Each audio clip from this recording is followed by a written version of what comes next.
நீங்கள் விசேஷித்தவர்களாலில் இருக்கலாம். மத்தேயு 10:31.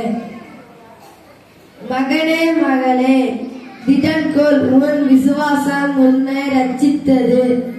மத்தேயு 9:22. அதனாலே நாம் தைரியம் கொண்டு, கர்த்தர் எனக்கு சகாயர்,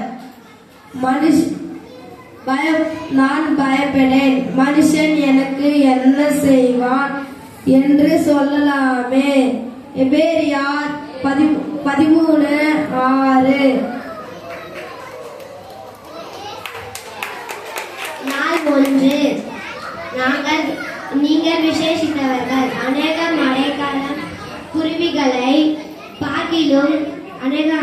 குருவிகளை பார்க்கிலும் நீங்கள் விசேஷித்தவர்களாய் இருக்கிறீர்கள். மத்தேயு 10:31. நாள் 2. பாவம் அனுப்பினால் நீங்கள் விசேஷித்தவர்கள். கிறிஸ்துவுக்குள் தேவன் உங்களுக்கு மன்னித்தது போல நீங்களும் ஒருவருக்கொருவர் மன்னியுங்கள். நாள் 3. புதுவாழ்வில் நீங்கள் விசேஷித்தவர்கள். அவரே என் கண்மலையும் என் ரட்சிப்பும் என் உயர்ந்த அடைக்கலமும் ஆனவர். சங்கீதம் 62:6. நாள் 4.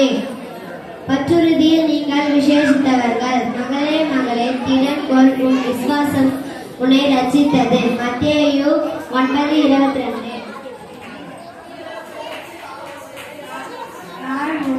நீங்கள் விசேஷித்தவர்கள்.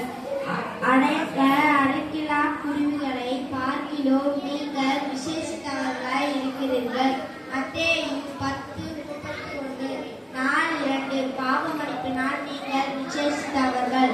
கிறிஸ்துவுக்குள் தேவன் உங்களுக்கு மன்னித்தது போல நீங்கள் ஒருவருக்கு ஒருவர் மன்னியுங்கள். எபேசியர் 4:32.